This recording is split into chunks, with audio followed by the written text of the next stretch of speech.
Welcome to Chapter 2, arguably the most important chapter for the vast majority of us working grunts. And why is that? Well, because mutual funds are indeed investments for the masses. Chances are, when you have a job, a position, a 9 to 5 or 5 to 9, you're going to be offered an employer-sponsored retirement plan. And invariably, 99.999% of the time, mutual funds will be the choice investment for you. Some have the ability to self-manage and self-direct individual stock and bond purchases, but they are few and far between. Most will have mutual funds as their primary investment, which is why this is so important. This is so important because your friends, family, colleagues are going to be counting on you to understand mutual funds inside out, upside down, sideways, and lengthwise. So let's get started with a wonderful industry saying that you don't hear too often, but I love it. Mutual funds will bore you to wealth. Yeah, they're not that exciting. Well, some of them are, but most are pretty boring. And as we've said, and we'll say again, in the industry, boring is good. Boring investments have been some of the best investments over decades. Now, they won't make you rich overnight, but they will make you rich over the long term, providing the world doesn't end, in which case it doesn't matter where your money is. Slide number 2. What is a mutual fund? What is a mutual fund? Well, it's an investment company. That's the legal term. There are investment companies that are not mutual funds, but all mutual funds are investment companies. There's a few other types of investment companies that are not that popular and we won't cover. An investment company that invests its shareholders' money in a diversified portfolio of securities. And as we've said, investment company is the legal term. But you're not going to hear that unless you're in the industry. You're going to hear the term mutual fund. That's the popular term. You get two wonderful benefits from mutual funds, and we've talked about these already, and we want you to remember them. Burn them into the back of your eyelids. Professional money management and diversification. And as we said back in Chapter 1, there's a little bit of actually a lot of controversy over whether or not the professional money managers are worth the salaries they demand. And some are and some aren't. And that's true of pretty much any profession, isn't it? Right. Each fund has a specific objective, and approximately there are 12,000 funds to... Wait a minute. 12,000 funds? Are there 12,000 breakfast cereals down the aisles of the... It seems like that. Are 12,000 different cars on the road? 12,000? Why is that? Well, we'll discuss the reasons why the industry has exploded with different choices. And some of them are bona fide, real reasons, and some of them are just not very good reasons at all. And as we've said at the outset, mutual funds are very important for retirement plans, whether employer-sponsored 401ks, 403bs, and the like, or individual IRAs, individual retirement arrangements, traditional IRA, the Roth IRA, very, very popular. So this is the graph, slide number 3, that we showed you back in Chapter 1, and I made this graph, and aren't you proud of me? We are the little people. and there more and more of them are women, because women are getting a lot smarter, guys. Don't goof with the women. The future is female. And we're giving our $50, $100 a month more, if we can afford it, through our job, through our paycheck, through our checking account, to the people in the top hats. Those are the money managers. And more of them are women, which is good for us. Why? Because it's already been statistically shown empirically that women are better investors than men. it's the statistics don't lie. Folks, I'll leave it to you to decide why that is. I have my own reasonings and my own opinions, but there's no really way to prove it. But women are better investors than men over the long term, and statistically, any one individual might be better or worse, but in the aggregate, women are better investors than men. And these mutual fund managers create a pool of money. And I know it looks like a potato, but it's supposed to be a little pond of money. And that's why it's called a mutual fund, right? People pool their money together. But the legal term, as we said, is investment company. And then the mutual fund managers, this is their job. They don't just buy 5 or 10 stocks. They have billions of dollars in these pools. So they buy 100 stocks or 200 stocks or 200, 300, 400 bonds. And if they buy stocks, that's a stock mutual fund. If they buy bonds, it's a bond mutual fund. And if they buy the short-term investments, short-term vehicles that we discussed in Chapter 1, that's called a money market mutual fund. But you don't usually hear the term money market mutual fund. You just hear people say money market. And that's part of our cash alternatives. And then we begin to see the bifurcation, which is a fancy word of just exploding apart of the mutual fund industry, because one of the first hybrid mutual funds was a balanced mutual fund, sometimes called a blend. And the idea was to have stocks and bonds. And there's actually a very good reason for this that we'll discuss as we make our way through the semester. The best of both worlds and the worst of both worlds, but those were those hybrid investments that we discussed back in Chapter 1. So I'm not trying to confuse you. But there's a very good reason, especially for people who want to eat reasonably well and sleep reasonably well. So we'll discuss balanced mutual funds in a future presentation in this chapter. So stick with us. So that's the industry. That's how it works, right? Please make sure you understand what this graph is trying to tell you, because people are going to ask you, well, why should I invest in a mutual fund? And you can explain to them, because we as investors, millions now, pool our money together, billions of dollars, and the professional money managers decide which stocks to buy, which bonds to buy, which short-term investments, cash instruments to buy. Okay, now look at the growth of the mutual fund industry. In 1940, there were already 70 mutual funds in existence, but it was a very tenuous existence. The laws differed from state to state, and there were some states that were not too happy with these things. They didn't know what to do with them. And that's when the Investment Company Act of 1940, where the Republicans and demagogues got together in the sandbox and played nice with one another. They've done it in the past. They could do it now if they choose. We'll see. And they created a wonderful piece of legislation that has existed in one form or another since 1940. And so we see that the industry has exploded. Between 1940 and 1970, we went from 70 to 350 mutual funds. 10 years later, there were 600 in 1980, and then the markets went in two directions, up and way up.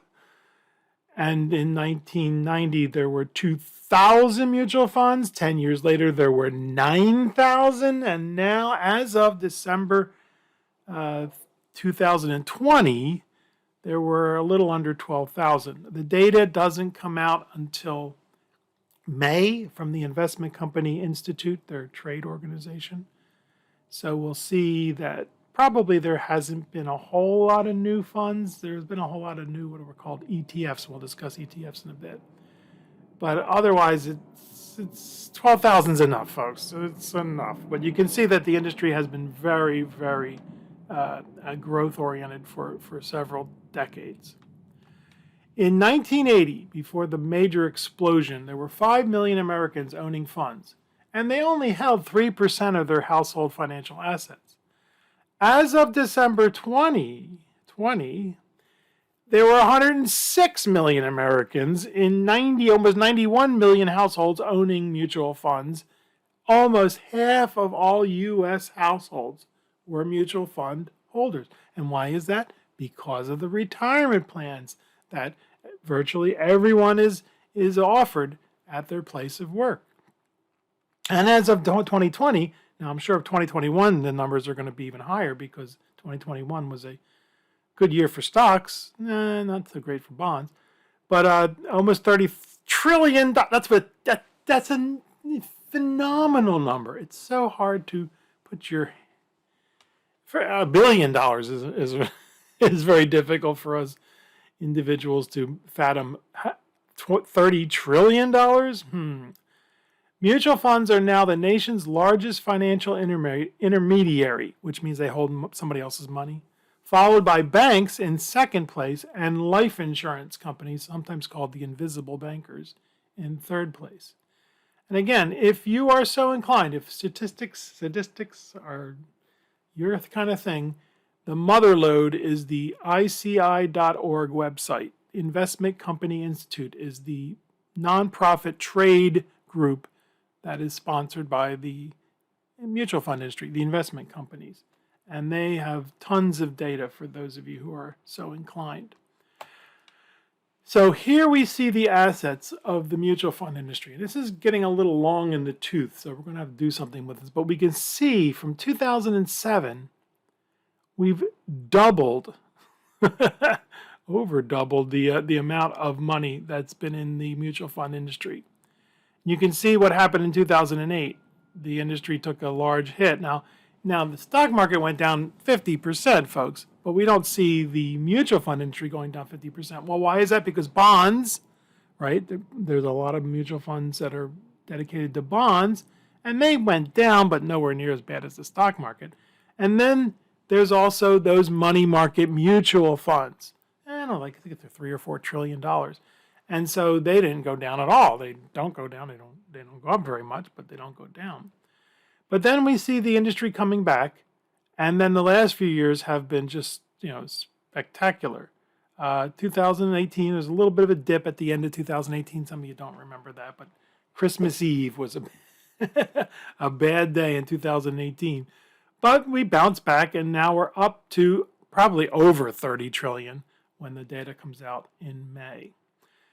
As we saw in Chapter 1, 2008 was a very difficult year. Notice the drop from 13 trillion to 10.5.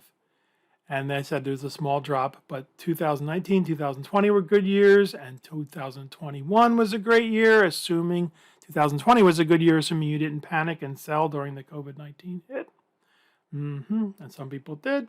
They're probably still wondering whether maybe not. Maybe they came in right before the drop just a few weeks ago.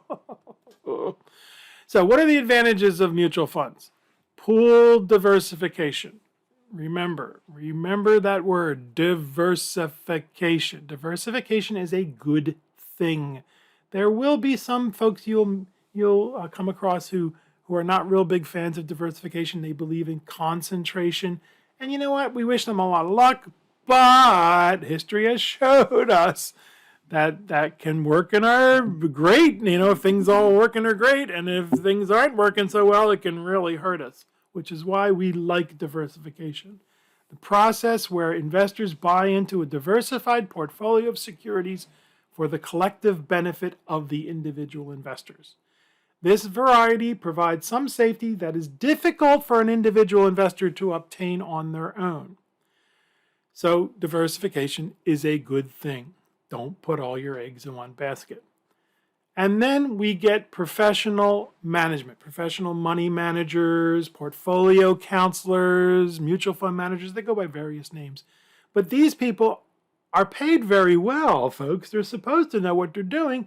And some are excellent. There's no doubt about it. And some are not so good. And so, as we said, there's some controversy over whether or not you should even bother with professional managers. And we'll discuss that in detail later on.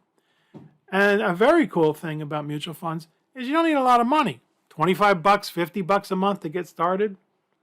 People sometimes say, well, oh no, I want to wait till I get $5,000 or $10,000 before I invest. When is that going to happen, right? Or I don't have any money to invest. It's like, how much is your cell phone payment? Well, it's supposed to be $40, but it winds up being $80. I download a lot of ringtones. Yeah, you can start with 25, $50 a month. Now, some of you maybe not. You're just starting out in college, and oh my goodness, the textbooks are so expensive, but not this one, right? It's free. And I got rent to pay, and I got kids. But eventually, you're going to want to put something away. And that's the cool thing about mutual funds. You can put $50 a month away, and they're very happy to take your money. Now, they don't want you to send them a check every month, okay? They want they want you to set it up electronically because it costs them $5-10 just to process the check. So set it up electronically through your paycheck or your checking account. And one factor that we don't discuss, but we will, we don't hear people discuss it, but we're going to discuss it, and that's the PETA factor. Now, I wish I had come up with this idea. It's the wealthy barber, David Chilton. Pain in the... It's true. Once you've decided upon your mutual fund, or maybe you have a couple, you don't really need that many. You already get wonderful diversification with one mutual fund. There's nothing for you to do, really. Deciding upon a mutual fund is very difficult, as we'll see, because there's only 12,000 of them. But really, once you have chosen your mutual fund, you let the professional money managers do the work for you. Now they're getting paid, so don't think you're getting it for free. But yes, the PETA factor is low. It's one of the reasons why mutual funds will bore you to wealth. Now, what are the disadvantages? What are the drawbacks? Well, as we said, they're not free. They're trying to make a living like everybody else, and there are, with some mutual funds, transaction costs, sales charges, sales fees, commissions, if you want. But there are many funds that are no load, but you have to be careful because some no load funds can wind up costing you more than load funds over time. And why is that? Because of the ever ubiquitous, you like that word, ubiquitous? It means they're always there. Annual operating expenses. Every mutual fund is charging annual operating expenses. Now, we must just put a little disclaimer here. We'll discuss this later on. Fidelity, which is a very good marketing organization, folks. They're a good mutual fund company too, but they're really smart. They have a few, I think it's 3, mutual funds that are free. They don't charge you any operating expenses. Now, for you business majors, if you've taken marketing or you're going to take marketing, this is called Loss Leader. And it's what some companies do, some retailers do. They'll advertise, we're going to sell you this for $3, and it's normally $25. And they're obviously losing money off of it. Fry's Electronics, which is now gone, but they were really big on this. They would give you a power strip, and so just to get you in the door, and hoping you'd buy a 99-inch television set. And so there are a few mutual funds that are actually free, but the vast majority are not. You're paying for the mutual fund. And how you're being paid for the mutual fund is something that confuses a lot of people. That's the subject of our second presentation, and you, dear students, rising investment gurus, are going to learn all about the fees of mutual funds. I got to tell you, folks, the industry does their best to make sure we don't understand, which is why you're going to put your thinking cap on for the next presentation. And then this harkens back to the controversy we discussed. Many mutual funds do not match the market's performance. Huh? Aren't the mutual fund managers supposed to know what they're doing? They certainly get paid well enough. Well, there's some reasons for that we'll discuss. First of all, they got to beat the annual operating expenses just to break even. And then there's some cultural things that are changing, thankfully. But we'll discuss this in detail as we move along. So now, we want you to learn this, even though most people never even know that there's a distinction, because you're the rising investment gurus, and if someone comes across and says, what's this closed-end fund? There are, well, actually now 3, but traditionally there were 2 types of mutual funds, open-end and closed-end. When people talk about mutual funds, if they don't say closed-end or ETF or open-end, they usually mean open-end. This is the type of investment company in which investors buy shares from and sell them back to the mutual fund itself. So there's no limit on the number of shares that they can issue. If you send them some money, they'll create some shares and give them to you. When you redeem, when you ask for your money back, give me my money back, they destroy, they redeem the shares. And so this makes it very easy to run the mutual fund because they can accept as much money as they want, as investors want, and then when the investors want their money back, they just destroy the shares. And as we said, when people refer to a mutual fund, they are almost exclusively referring to an open-end mutual fund. As of December 2020, there were over 9,000 of these things, totaling almost $24 trillion. So by far, open-end mutual funds are the big gorilla in the room. And that when people, as we said, when people talk about mutual funds, if they don't qualify it, they're talking about open-end mutual funds. The other type, which is disappearing, there's still many of them around, but there have been fewer and fewer and fewer of these every year, are closed-end mutual funds. These mutual funds, these are a type of investment company, a mutual fund, that operates with a fixed number of shares outstanding. Shares are issued by the investment company only when the fund is organized. So when the fund is created, there are 10 million shares.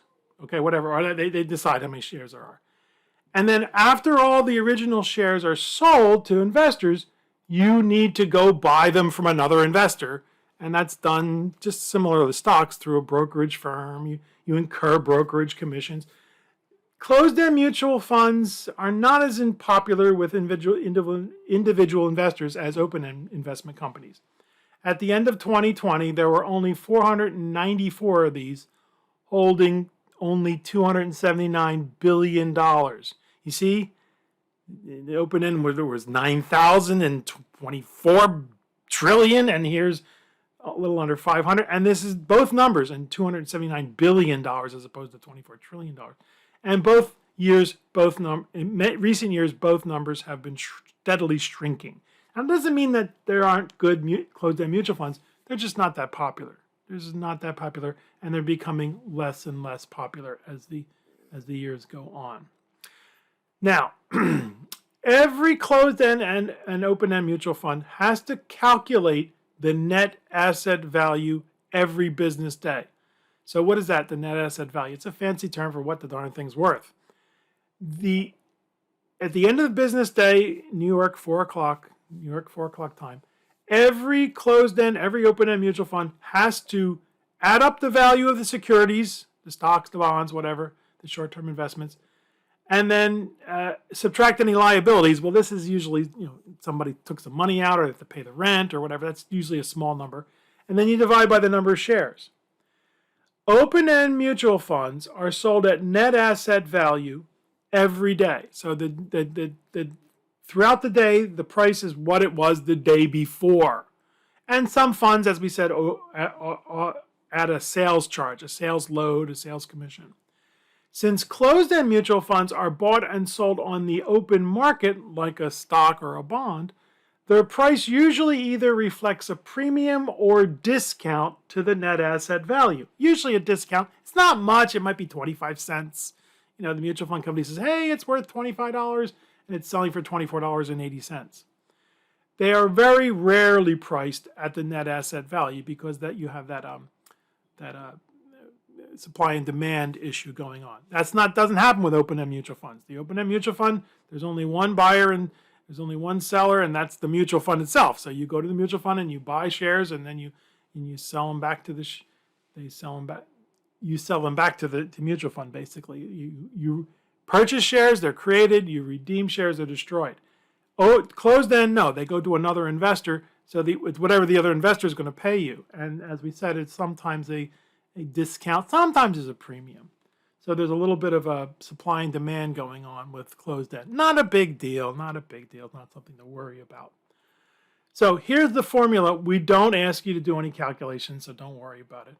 You take the value of the fund's portfolio divided by minus the liabilities, and again, the liabilities are usually small, and you divide that by a number of shares. So we made a very simple example here. Say the value of the shares of the mutual fund are worth $10,050,000 and they owe $50,000 for payroll or whatever. That's $10 million. Divide it by 1,000,000 shares and you get a $10 net asset value. And that has to be reported every day that the market is open in New York.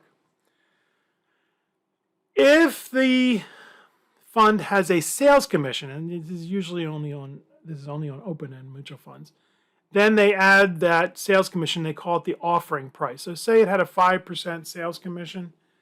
It would be $10 times 5% of $10.50, or you'd have to pay $10.50, and that would be called the offering price. You're never going to really have to worry about any of this because you're just not even going to remember that it's called net asset value, and you don't have to remember about the offering price unless you do go to take the Series 6 or Series 7 and become a professional, in which case you have to know it. They're going to ask it to you, but you'll probably forget it until somebody asks you again, and you go, oh yeah, I remember that from when I took the exam. But we tell you this because you are rising investment gurus, and it is important for you to understand mutual funds. Slide 13. So what are the advantages and disadvantages of open-end and closed-end mutual funds? Well, open-end investment companies, open-end mutual funds, are very easy. There's always shares for you to buy because they just create new shares, and you can always get your money back because you sell your shares back to the mutual fund company and they destroy them. There's no market forces. As we said, there are many of these things available, wide range of choices, but a disadvantage of open-end mutual funds is what happens when there are large purchases or large redemptions. That can make the management of the fund difficult. Now, it's not your problem, you're the investor. But say a mutual fund does well. All of a sudden, nothing breeds success like success in the industry. And many, many people start throwing money at the mutual fund. Well, now the mutual fund, the value of the mutual fund explodes because they have all this cash. And what do they do with it? Well, they can buy more shares of the companies they already own, or maybe they don't want to. The price is too high, and maybe they don't want to go out and buy new shares of new companies. So for that reason, some companies will close the fund to new investors. They will say, okay, yeah, this is one of our most popular funds and it's been done really well, but you know what? It's closed to new investors because they don't want it to explode. Other companies say, well, no. Here's what we're going to do. We're going to add another manager and then add a third manager and then basically have several mutual funds within one mutual fund, because the best companies, in my humble opinion, they work as a team. It's not a committee, because a committee, everybody has to decide. And I don't know if you ever had to work on committees. I did. Not anymore. I'm retired from full-time teaching, so no more committee work for me. Thank you very much. Excuse me, I got off. Anyway, but they work as a team, but they make their own individual decisions. So one person might be buying Home Depot, the other person might be selling Home Depot, and that's perfectly fine. And so those are mutual funds that are really one of my favorites, because you get that dynamism where they start arguing back and forth. It reminds me of the Wright brothers, who used to argue when they were building their plane. They used to argue back and forth one way or the other way, and they were ultimately successful. The exact same thing happens when there's major redemptions. All of a sudden, people say, I want my money back, and the mutual fund has to give it to them. But now they have to sell shares, and maybe the market's down. It's not a good time to sell. So mutual funds, open-end mutual funds, can be a little harder to manage than a closed-end mutual fund, which doesn't have that problem. Once the shares are sold, it's the investor's problem. So they're not going to create more shares. They're not going to destroy shares. So closed-end mutual funds are easier to manage. But what's the disadvantage of them? You got to pay the broker's commission.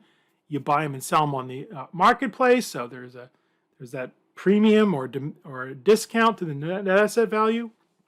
And the reality is, folks, it's very unlikely that any of you, or any of I certainly have never bought any, are ever going to get involved in closed-end mutual funds. They're just dying on the vine. They're still around. Don't get me wrong, and I'm sure there are some very good closed-end mutual funds that can be purchased, but they're just not that popular. So, what's filled the void? What has come up that is now the new kid on the block? Well, starting in the early 1990s, a new type of investment, a new type of mutual fund called exchange-traded funds, ETFs. They are open-end mutual funds, so there's no limit on how many shares that can be created, but they trade on the stock exchanges, the stock markets, like the closed-end mutual funds. So they're a bit of both, right? They are open-ended, meaning they can create as many new shares as they want or delete shares as people redeem, but they trade like a stock, like a closed-end mutual fund. So that gives them some flexibility, right? They can run the fund like an open-end mutual fund, but they don't have to worry about what's going on with individual investors. It's the brokerage firms and the stock markets, the stock exchanges, as they're called, and we'll discuss those in detail when we get to stocks. It's their problem. But the investor must pay a brokerage commission because you don't buy them from the mutual fund company, you buy them through your brokerage firm. Marketing people are not stupid. Fidelity and now Vanguard does this. They're the two biggies who do this. I'm sure others do it too. They have found a way to eliminate the brokerage transaction fees. They have opened their own brokerage firms.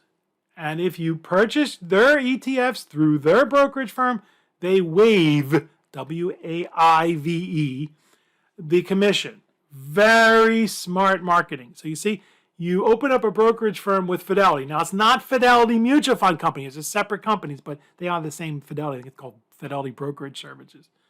And so you can buy their ETFs, or Vanguard does the same thing, and not have to pay any brokerage commissions. Very smart. And that's you're putting $50 a month away. You don't want to pay $7 or $12 a commission because you're putting only $50 a month away. This way, boom, you can set it on autopilot and buy their ETFs.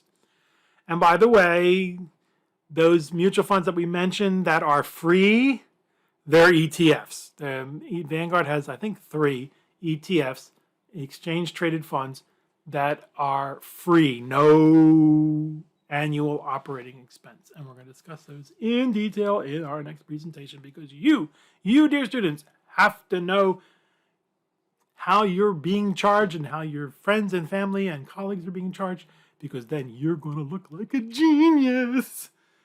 Yes, you are.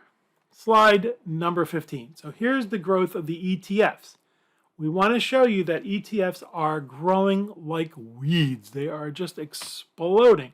Here in 2006, there were 359 funds. 1 year later, 629, and then 743. Now notice the drop in 2008 in dollars because the market was going down 50%. But the number of funds just keeps growing and growing and growing. And as of 2020, there were over 2,000 of these things. Now, you hear people, and over $5.5 trillion of money in these things. You'll hear people say that the open-end mutual funds, they don't even use the word open-end because they don't know it exists. They just call them mutual funds. Mutual funds are going to all go away. They're all going to disappear. It's all going to be ETFs. That's maybe someday. I don't know, but it's not going to be in my lifetime. There's still 9,000 of darn things out there. So, when you listen to people talk about the death of the open-end mutual fund, they don't even use the word open-end. The death of the mutual fund industry, you just nod your head and say, sure. Have you taken Business 123, Introduction to Investments? It's Southwestern Community College.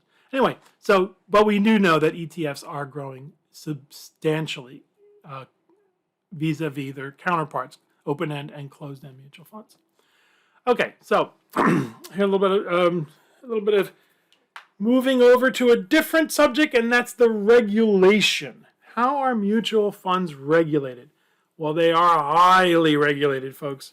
Remember, they're holding almost $30 trillion We don't want any hanky-panky going on, do we? No. And as we mentioned, a landmark piece of legislation, the Investment Company Act of 1940, was passed. That was the foundation of the modern mutual fund industry. There were mutual funds around before then, but it wasn't really well defined what these things were. And anytime a company makes money, the IRS says, well, hey, you made some money. You need to pay us taxes. And the mutual fund company said, no, you don't understand. We're making money for our investors. Go tax them. And the IRS and the states sort of scratched their heads and said, okay, we got to do something about this. And the Investment Company Act defined a regulated investment company. That's a fancy word for a mutual fund, which are pass-through investment vehicles. You see, they pass through the rewards of the investing. They don't hold on to they bought the stocks, they bought the bonds, and they reaped the benefits, or maybe they went down in value, who knows, but they got the dividends and the interest and the capital gains, and they passed it through to the investors. So the investors, the shareholders, they pay the taxes. And so the IRS blessed and kissed, well, actually it was the Congress, right? The Congress said, yeah, we like this idea. And so to qualify, an investment company must hold all of its assets as investments in stocks, bonds, and other traditional securities, and they are very limited. They have very limited ability to use derivatives and other risky strategies. There've been people going up. I don't know if you're a basketball fan, but you got to stay behind the line when you hit the free throw, right? And I think some of these mutual funds are sort of sneaking across the line and getting their little bit of a chalk on their shoes, and they're getting in trouble. But in general, we're not here to make large bets. Some stock mutual funds are risky enough, dear students. And they must use no more than 5% of the assets when acquiring a particular security. Now, what does that mean? Well, remember, the idea behind a mutual fund is diversification. So we don't want you buying, Mr. or Mrs. Mutual Fund Manager, we don't want you to buy all of Walmart, put every money into one company. You can use no more than 5% of your assets. So you divide 100%, divide by 5%, that means they must have at least 20 stocks or 20 bonds. Well, in practice, most mutual funds will have at least 100, 150, sometimes more. Some of them have, hundreds. There were a few that decided that they wanted to have fewer, as little as 20.